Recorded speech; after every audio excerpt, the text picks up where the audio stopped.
Olá, caros ouvintes, sejam bem-vindos a mais uma edição da rúbrica Tendências e hoje vamos apresentar aqui um tema que nos diz respeito, sobretudo, à nossa região do Dão, que é direcionada às tendências da região demarcada do Dão e à autenticidade do vinho do Dão. Temos um ilustre convidado e uma referência não só local, mas também nacional da comunicação social, mas hoje está aqui na qualidade de autor do mais recente livro que lançou esta semana, integrado nesta época de vindimas e também na Festa do Vinho de Viseu, que é direcionado aos 110 anos da região demarcada do Dão, cujo título é Os Dias que nos dão. Portanto, faz aqui uma analogia extremamente interessante que iremos ter oportunidade de falar acerca desta analogia. Olá, Amadeu Araújo. Olá, Silvia, obrigado pelo convite. Obrigada a nós por ter aceito este desafio com este tema tão pertinente e relevante para a nossa área, demarcada pela região do Dão. O Amadeu, portanto, fala aqui na região do Dão como uma referência. Na sua perspectiva e na qualidade de autor, acha que esta nossa região é uma tendência cada vez mais acentuada e diferenciada ou será apenas uma moda? Não, às vezes ainda temos que brigar para ter o vinho do Dão na mesa, em certos sítios. No meu anterior emprego, durante 5 anos, dei muitas voltas ao país e acho que bebi todas as regiões vínicas. Contudo, nós no Dão já tivemos muita notoriedade, tivemos aqui um percalço, diria, de 10 anos e depois um engasganço de 4 ou 5, mas hoje estamos lançados.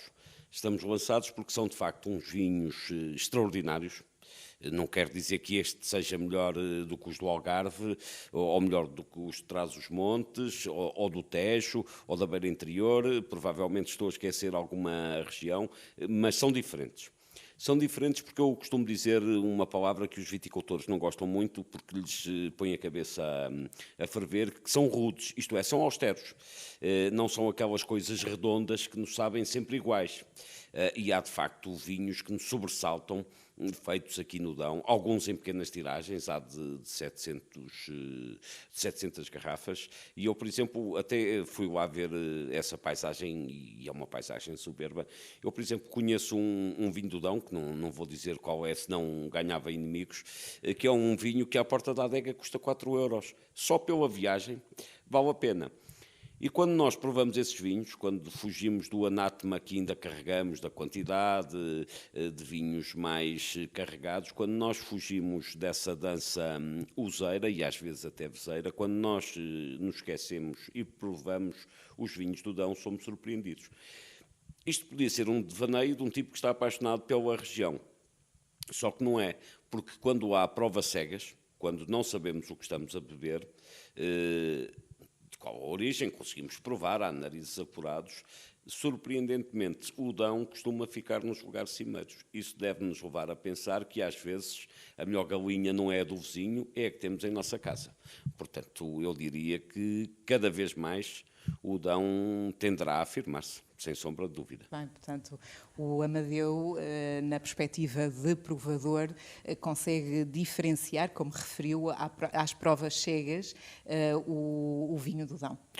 Consigo encontrá-lo, às vezes posso-me surpreender, outras vezes posso-me enganar. Há cerca de um ano fiz uma prova cega, só com vinhos do Dão, e até fiquei surpreendido porque havia um vinho do qual eu tinha uma má ideia, E como aquilo era mesmo cego, quando tiraram as tampas, fiquei surpreendido. Olha, este aqui em segundo lugar na prova. Sim, habitualmente os vinhos do Alentejo são bons, são mais redondos. Eu gosto preferencialmente os do Alentejo do Sul. No Algarve há vinhos belíssimos, quer os brancos, quer os tintos.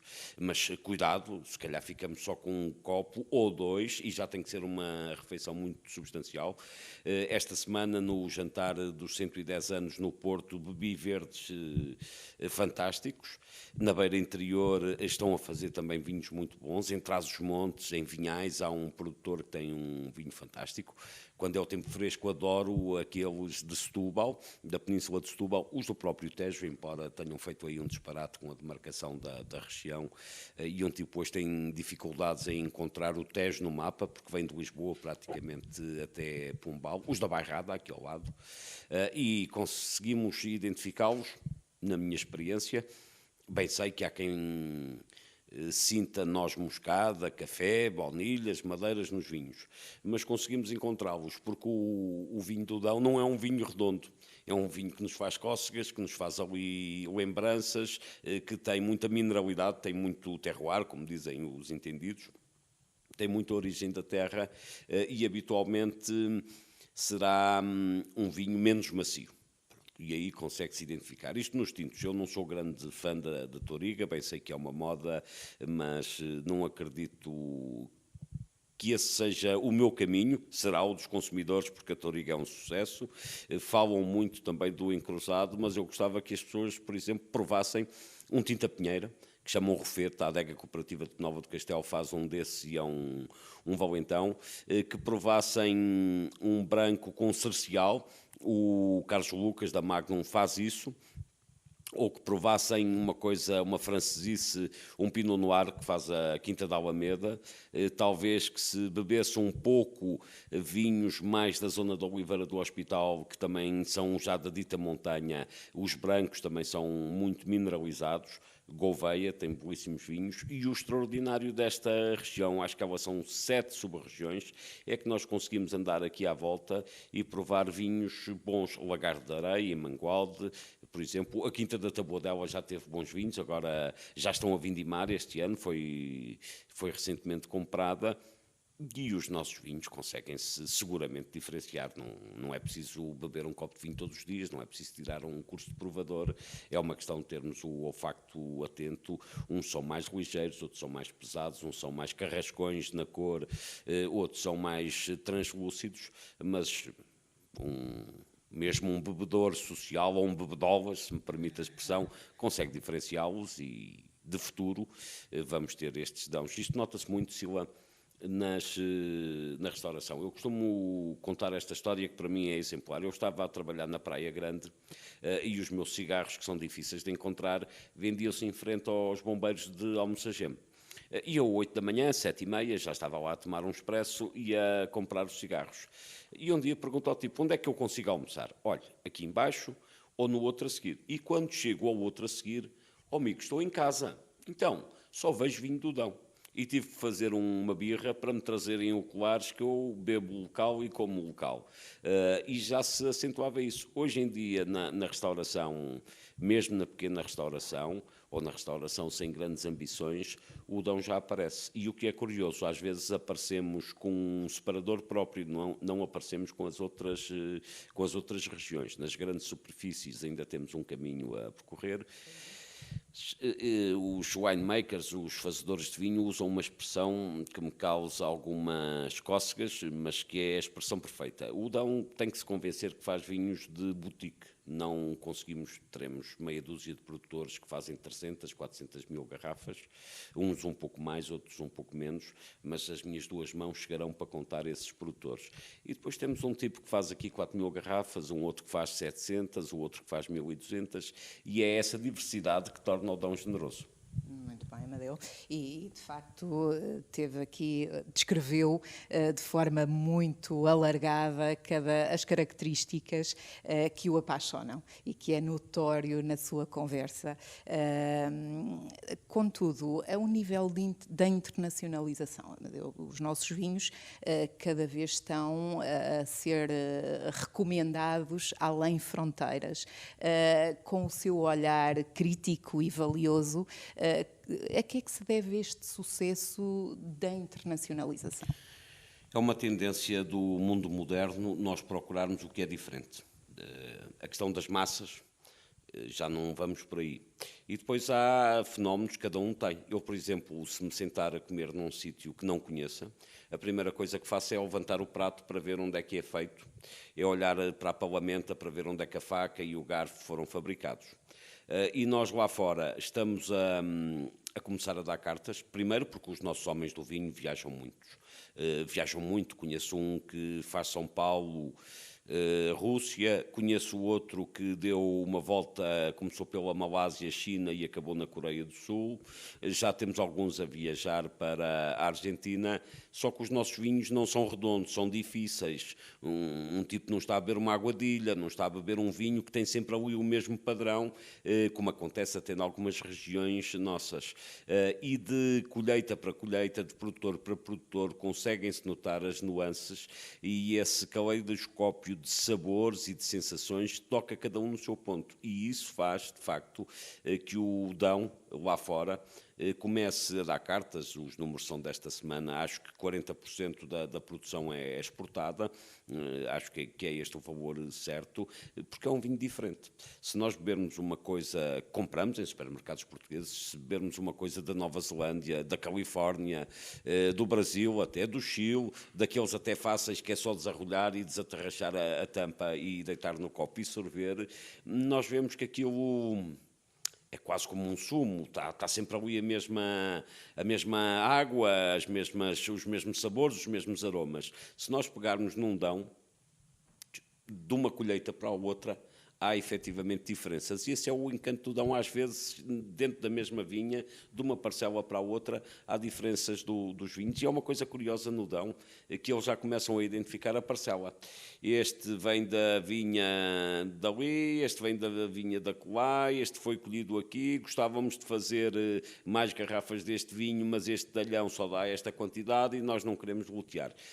E essa notoriedade dos vinhos lá fora tem a ver com isso. E tem a ver ainda com mais dois fatores. O Robert Parker, que é o guru dos vinhos, gostemos dele ou não gostemos, ainda agora marcou um vinho do Dão com 95 pontos, a Vinha da Neve, da Magnum, de Carregal do Sal.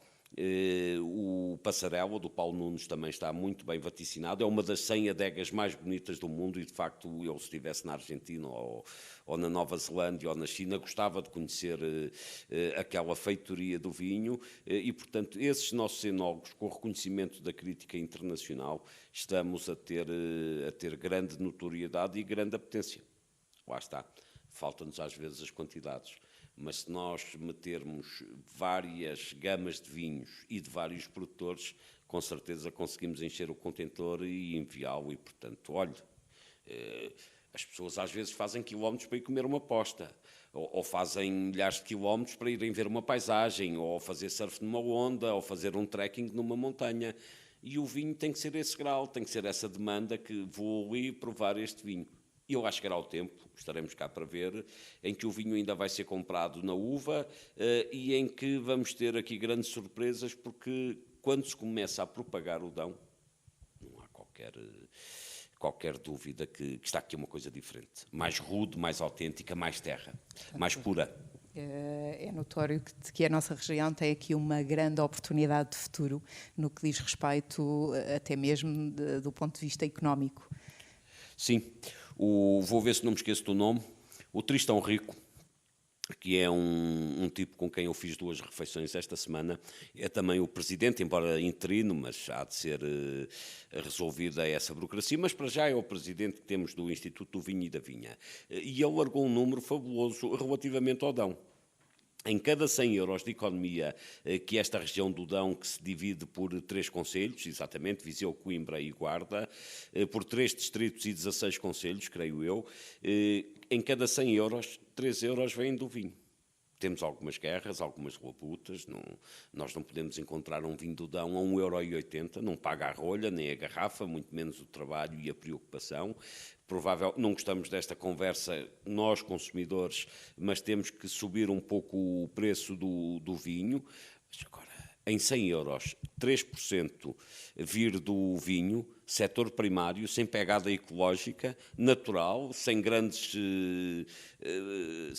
mixórdias, sem acrescentos, praticamente são uvas escolhidas, fermentadas e estagiadas, embaladas e vendidas, convenhamos, 3% do setor natural, praticamente colhendo uvas e metendo na garrafa. Só não vê quem não quer. Obviamente. Amadeu, e uma vez que fala na política de preço, e neste segmento do vinho é claramente notório aqui uma disparidade de preços. Na sua perspectiva e este conhecimento alargado, vê esta diferenciação apenas pela qualidade diferenciada ou também é uma política de marketing e posicionamento? Eu acho que é de quem não quer espantar a caça. Não vamos levantar os preços porque as pessoas não o compram. Temos outro problema montante, já lá vamos, mas fiquemos ainda a jusante. O Casimiro Gomes, o CEO da Lusovini e o winemaker deles, o enólogo, catequizou-me já há uns anos atrás para a questão de subir-me 50 cêntimos pelo preço da garrafa. Só que no mundo dos negócios, eles estão de tal ordem massificados que 1 cêntimo faz diferença para quem faz grandes compras. Nós já temos 4 ou 5 produtores bons que são capazes de garantir os hipermercados, portanto, são capazes de garantir as lojas. Os outros têm que se dedicar a esses nichos e têm que subir, de facto, o valor. Por exemplo, esse vinho que o Robert Parker marcou com 95 pontos vale 28 € à porta da adega. Lá atrás dizia-lhe o outro vinho extraordinário vale 4,5 €. E é nesse calibramento que nós temos que procurar o preço. Há aqui uma questão. Eu fiquei espantado. Aqui há tempo estava à conversa com um amigo que estava a montar um restaurante e dizia-me ele que a taxa era de 300%. Isto é, se o tipo comprar o vinho a 6, vai vendê-lo a 18. Se o comprar a 2, vai vendê-lo a 6. Há, de facto, preços pornográficos na restauração e nós, consumidores, temos que os ensinar. Eu, por exemplo, dificilmente bebo um vinho acima dos 12 €. Tem que ser uma coisa muito boa. E as pessoas têm que se compenetrar que é preferível vender 2 garrafas a ganhar 40 em cada uma do que vender uma a ganhar 60. E, portanto, esse encontro de vontades tem que ser procurado. Portanto, a restauração aí tem que ter uma política de preço sensata, justa, capaz de pagar os investimentos, mas tem que ter uns preços justos. E o produtor, Sila, as uvas são de agricultores. É como vender gado no Alentejo, é como vender arroz no Mondego, é como vender cevada em Trás-os-Montes. Portanto, as uvas são negócio. Outro exemplo que eu comprei esta semana, gosta de uvas. Já viu aquelas uvas da herdade da Rosa, sem grainha, custam 2 €. Um tipo compra aquela cuveta, aquela embalagem, aquilo custa 2 €, nem sequer tem 1 quilo e não nos inquietamos mais. Os produtores, os agricultores, os lavradores vendem às vezes o quilo da uva a 40 ou 50 cêntimos. Há aqui qualquer coisa que não está bem. E, portanto, é esse encontro que tem que ser feito, porque se nós consumirmos o local e bebermos local, estes 3 € que a economia do vinho gera na região em cada 100, é dinheiro que fica cá investido. É dinheiro que é preservado a plantar oliveiras na bordadura da vinha, a manter os pinhais e os castanheiros e os pomares das maçãs e, portanto, estamos a cuidar do mundo rural, estamos a cuidar do devir e da nossa substância. E temos que pagar as coisas de um preço justo. Ninguém compra um par de sapatos a 5 €, no mínimo compra-se a 20. Ninguém compra um livro a 1 €, ou se calhar a 7 ou 8, ou um bocadito mais. Um lápis custa 60 ou 70 cêntimos. Então, há que pagar o valor justo e há que esperar que o consumidor esteja disposto, e eu creio que está, a comprar o nosso vinho por um valor que seja calibrado, que permita manter este modo de vida. No fundo, é disso que se trata, manter este modo de vida. Obrigada por essa visão claramente esclarecedora. Amadeu, e agora alinhando com o contexto que acabou de referir, viajou nos últimos anos por um vasto leque de concelhos de Portugal, apresentando programas de rádio em torno da temática do turismo, dos vinhos, da gastronomia e até mesmo da economia regional. Fale-nos desta sua experiência e visão de futuro da nossa região e também a nível nacional. Foram anos bons, graças a Deus o meu filho e as vicissitudes puseram fim a esse ciclo, não diria infernal, mas duro, de viagens. Quarta-feira faziam-se as malas e regressávamos no sábado, no verão fazíamos as malas à quinta e regressávamos no domingo. Mas vi um país fantástico, vi um país brutal, do lado de baixo do Algarve, lá acima ao Minho, vi de Vilar Formoso a Aveiro, em Évora, em Portel, em concelhos que eu nem sabia que existiam, e vejo gente muito bem avontadada. Gostei de regressar a casa para me dedicar à escrita e para fazer outras coisas, gostei imenso de parar. Não nasci em Viseu, mas confesso que eu gosto muito desta região, o verde, essa paisagem rural.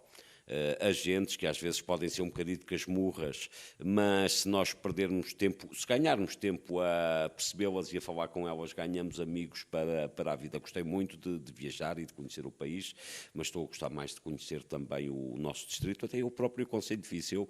Há aldeias que eu nem sabia que existiam. Já foi, por exemplo, a Guimarães, em São Pedro de França. Sim. Conhece o Assento do Turco?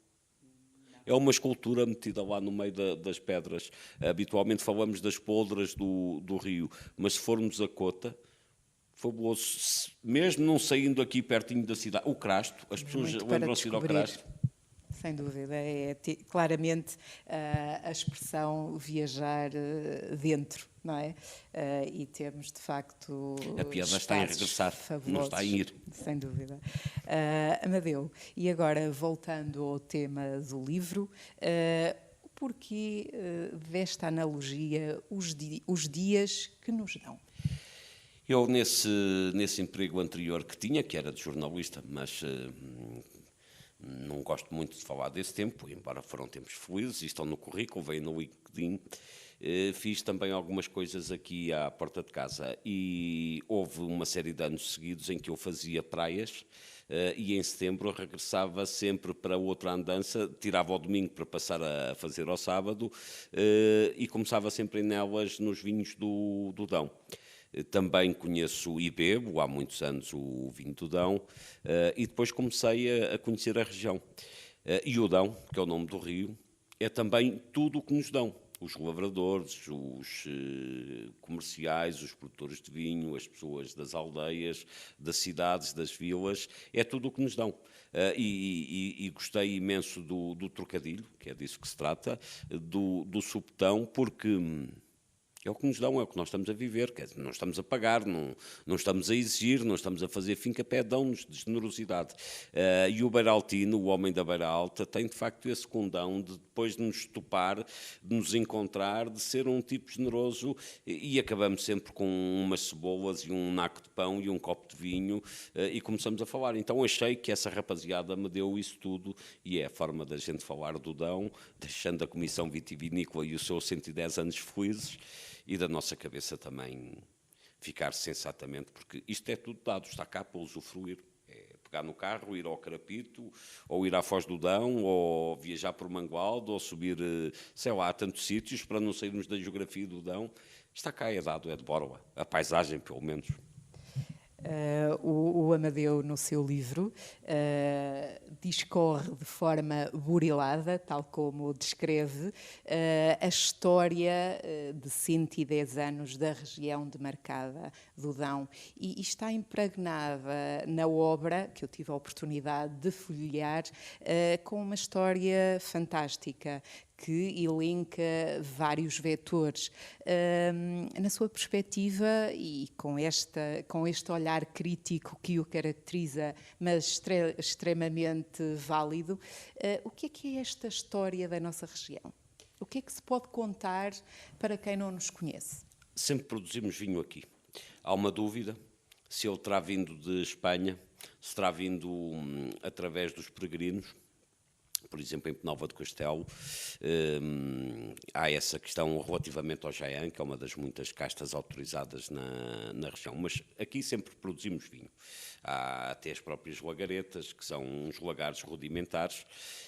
Nós sempre produzimos vinho. E depois há uma questão extraordinária. O país foi crescendo, às vezes desarranjado, mas... Pronto, é a nossa pátria, é a nossa casa, mas algures, quando o Dom Miguel abalou e ficaram os liberais a contrabalançar, nós percebemos que o vinho era negócio. E foi, durante anos, a nossa principal exportação. Foi o dinheiro do vinho que aguentou muitas vezes uma coroa depauperada, sem dinheiro. Algures... Aí, a partir do século XVII, a partir do século XVIII, as pessoas começaram a ver que tinham que se organizar. Depois dá-se o cismo em Lisboa e o Marquês de Pombalde marca os vinhos do Douro. Percebemos que tínhamos ali uma riqueza. Só que as outras regiões também produziam vinho, incluindo nós aqui na região do Dão. Nos finais do século XIX, esta rapaziada começa-se a organizar e dá-se aqui dois fenómenos curiosos. O Douro criou o monopólio, queriam ser eles a sair à barra, e a rapaziada de Vila Nova de Tazem, de Nelas e de Povolide entendeu que o Dão também tinha que ir à luta. Eu hoje chamei latifundiários numa conversa que tive a ter com os homens do Dão para os provocar, porque para juntar aqui 12 hectares é preciso às vezes comprar mais de 200 matrizes, ou seja, 200 parcelas de terreno. Mas esses latifundiários mandaram os filhos estudar a Coimbra, que era a universidade que servia à região. Os senhores bacharéis perceberam que era a lavoura que lhes dava o sustento. Quando toca a ferrinhos, quando deixamos de viver à conta do dinheiro dos papás e dos avós e das heranças, eles percebem que têm uma chatice grande em mãos e fazem essa bulha, essa luta, para demarcar a região, porque demarcar significava vender. A região demarcada do Dão só podia vender no Dão, a região demarcada do Douro só podia vender no Douro e por aí fora. E é essa organização de homens como o Afonso de Melo, o Pedro de Povolide, outros que agora me esqueço o nome, mas o Cândido dos Reis, mas que estão o Zé Vitorino, que estão na toponímia da cidade de Viseu e noutras vilas, é essa organização que leva à demarcação e que leva a tomar o Dão como sendo uma região produtora de vinhos. Há um outro percalço, quando chega o Estado Novo, que impõe que o Alentejo produza cereais, o Minho que produza milho, o Baixo Mondego que produz arroz, tinham as coisas arrumadas em gavetas. E ao Dão coube-lhe produzir as quantidades. Mas, alguns nos anos de 80, nós começámos a perceber que o caminho tinha que ser outro e, graças a Deus, conseguimos chegar lá. Conseguimos. Amadeu, eu tive a oportunidade de folhear o seu livro e, como já referi, tem capítulos extremamente interessantes que nos imprimem sensações e experiências fantásticas que tem aqui na nossa rúbrica revelado como um sábio. Eu elenquei aqui 3 capítulos que me despertaram alguma curiosidade, nomeadamente o Bastição, na página 55, que discorre acerca da qualidade, portanto, do vinho e das vinhas que lhe estão inerentes, no que diz respeito à terra. Quais são as características diferenciadoras para esta qualidade do Dão? Para sul, os terrenos têm mais xisto, para norte, os terrenos têm mais granito. Essa é das primeiras diferenças. Deixe-me só voltar um bocadinho atrás, porque os capítulos contam 2 histórias. Os nomes dos capítulos é um pipo, é um barril, é um tanoeiro, portanto vamos fazendo o barril e algures, não me recordo agora se no princípio ou se no final do capítulo, há também a fase da vindima, os 12 meses que leva a vindima, porque isto para o agricultor é trabalho. Mas estávamos no xisto e no granito. Depois temos muita água. E depois temos uma coisa que é quase como ter sol na eira e chuva no naval, que os viticultores adoram. O dia é uma caloraça bestial e as noites são frescas. Estas amplitudes, mais a valentia das castas, conduzem a esse condão. Como os solos têm esse xisto e esse granito, obriga que as raízes das parreiras, das cepas, das videiras, comecem a correr por aí fora. Bem sei que há uns iluminados que gostam de deitar água ao vinho na rega, portanto na vindima, calma. Que só das uvas é que se faz vinho, pelo menos cá na nossa Europa Ocidental. E a videira precisa de trabalho e é esse procurar de alimento para as videiras que dá origem a estes vinhos produzidos com este calor e depois com este frio durante a noite. Não são vinhos que de repente ganhem uma maturação muito grande. Por exemplo, agora em termos de vinha, a Touriga está atrasado, está por estes dias com 12 graus e meio, ainda é cedo para se colher, mas são essas características que fazem este um grande vinho. E depois temos outra coisa fenomenal. Se nós olharmos à volta, é muito difícil estar em qualquer concelho da região de Marcada do Dão e não vermos serra. Parece quase uma cerca a proteger aqui a nossa coltada. Vá lá para longe com as geadas e com essas coisas todas. Pronto. E essa característica faz, de facto, dá o tal caráter austero e elegante, como dizem as brochuras, mas dá, sobretudo, videiras que nos assarapantam, porque há cada casta de vinho que dá coisas diferentes e depois os enólogos conseguem, nisso somos bons no Dão, muitíssimo bons, conseguem fazer os lotes. Sim, essa parte é formidável, formidável. Muito bem. A par do capítulo que acabámos de referir, temos o Esquivir, que está muito a par com a nossa rúbrica, no que diz respeito que aí vem. À inovação e à estratégia, que elenca aqui o enoturismo e a estratégia. O Amadeu, o que é que nos diz a este respeito? Isto encontra-se na internet e pode ser presunção, mas eu bebi o vinho da talha, que agora está muito na moda, vai para 4 ou 5 anos. Descobri o primeiro e vi que estava ali uma coisa que haveríamos de dar que falar. No Dão, eu acho que dar que falar vai dar o Jaén. Eu ando com este catequismo há alguns meses. O Jaén é uma casta menos carregada e mais ligeira em termos de corpo. É uma espécie de aguadilha, embora as palavras às vezes certas pessoas pensem que insultam o vinho, mas não é isso. Trata-se de um vinho mais leve e que pode ser bebido em novo. E eu estou convencido que, à semelhança do que os franceses têm o Beaujolais, nós poderemos ter este Jaén um destes anos. Isto é, estamos em setembro, outubro, a fazer-se a vindima, talvez em novembro, princípios de dezembro, já possamos provar o vinho novo. Essa é uma coisa que mais cedo do que tarde vai acontecer, até pela pureza e pelo caráter biológico e falta-me agora a palavra, daquela agricultura biodinâmica, portanto, de acordo com os ciclos da natureza. O Jaén é uma tendência. E depois vai acontecer outra coisa. Nós gostamos de receber visitas. Já temos muitos produtores com alojamento local, com quartos, com salas para almoços batizados. Isso vai acontecer também. E uma terceira tendência, nós estamos, olhe para mim, estamos cada vez mais barrigudos, cada vez mais a pensar em saúde e precisamos de caminhar. E, portanto, nós podemos fazer o trekking, como se costuma dizer, de volta das vindimas. E podemos fazer os raids fotográficos. E o Dão tem isso tudo, porque não é como estar na Borgonha, não é como ir às Vinhas do Cabo.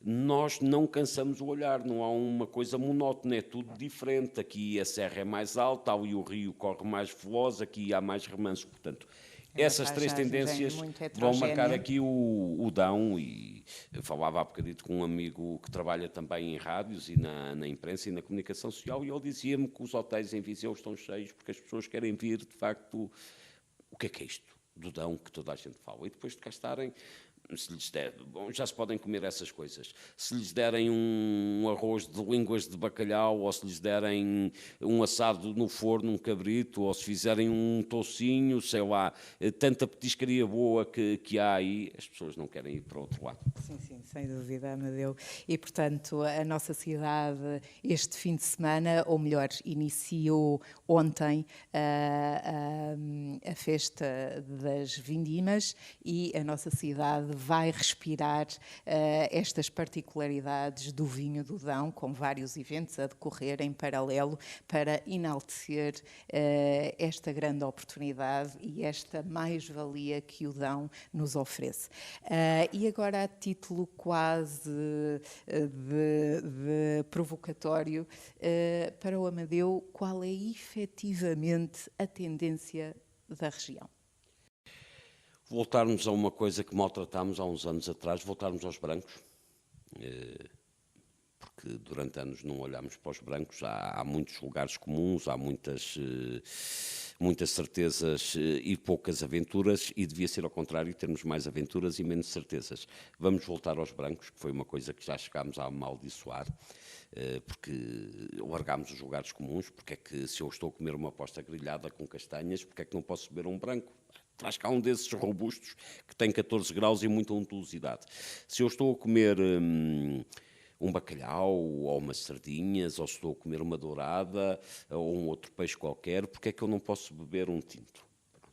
E nós aí vamos ter, em torno do vinho, uma maior aposta nos brancos, talvez com um bocadinho de menos grau. As pessoas querem beber uma, duas garrafas, se forem 4 ou 5 pessoas a comer, e não querem ficar levemente tocadas. Portanto, o grau há de se aproximar dos 12, 13, 14 no máximo. Às vezes encontra-se até com mais. E essa vai ser uma das tendências. E depois vai acontecer cada vez mais isto. Conhece a história da pegada ecológica, a poluição, essas malvadezes. E nós vamos querer cada vez mais comer local e beber local. E isso vai fazer com que o Dão, com que Viseu, toda esta região à volta, não perca a sua identidade, não desate a construir prédios de 50 andares nem autoestradas de 6 faixas, vai conseguir fazer com que mantenhamos este caráter rural, que não é defeito nenhum, e vai conseguir fazer com que a natureza continue a ser a nossa identidade e que a terra continue a dar o sustento. Muito bem. Amadeu, bem-aja por esta partilha e essa paixão que o envolve e que o faz respirar este tema do vinho do Dão. E para finalizar, o que é que o apaixonou e inspirou para lançar esta obra, sobretudo nesta altura, que vai ter uma grande procura, com toda a certeza? Foi um convite institucional. Eu acho que o vinho calibra toda a refeição, e gosto de a terminar com uma aguardente. Um chupito, como se costuma dizer, expõe como um abade lá em cima em Mogadouro. Até a diferença, precisamente, entre um abade e um padre tinha a ver que o abade bebe o tal chupito, bebe a tal aguardente, que também é um produto do vinho. E eu contactei 4 ou 5 presidentes das regiões vinícolas para lançar a ideia, que há de nascer no próximo ano. E neste passado nem uma semana, na minha hora, eu levanto-me muito cedo, e quem me liga de manhã sabe que eu àquela hora já estou em velocidade de cruzeiro, o Arlindo Cunha telefona-me: "Oh, Amadeu, lembra-se das aguardentes? E se nós fizéssemos a história do Dão?" O que é que o Amadeu diz a isso? Estávamos em finais de janeiro, princípios de fevereiro. "Ó, Sr. Professor, olhe, deixe-me chegar até ao final do dia", e claro, é uma coisa que não se pode dizer que não. Não, é um desafio. E é daí que veio esse desafio, que me deu um gozo tremendo, não é? Vou dizer isto baixinho, eu quase que até fazia isto sem cobrar dinheiro, mas eles ainda para mais exigiram o pagamento, e portanto é dos trabalhos que mais gozo me deu na vida fazer, porque gosto mesmo de escrever, gosto do vinho, e acho que a região de Viseu tem pessoas extraordinárias que temos que começar a ter mais amor próprio por nós. sem dúvida. E o Amadeu, com este livro, deu um contributo bastante válido à nossa região e não só ao nível nacional, porque os nossos vinhos tornaram-se conhecidos não só a nível nacional, mas também internacional. Portanto, caros ouvintes e caros seguidores, aproveitem e comprem o livro Os Dias que nos dão, porque vão ter a oportunidade de viajar pelos 110 anos da região demarcada do Dão, com os textos escritos pelo nosso ilustre jornalista Amadeu Araújo. Vale a pena.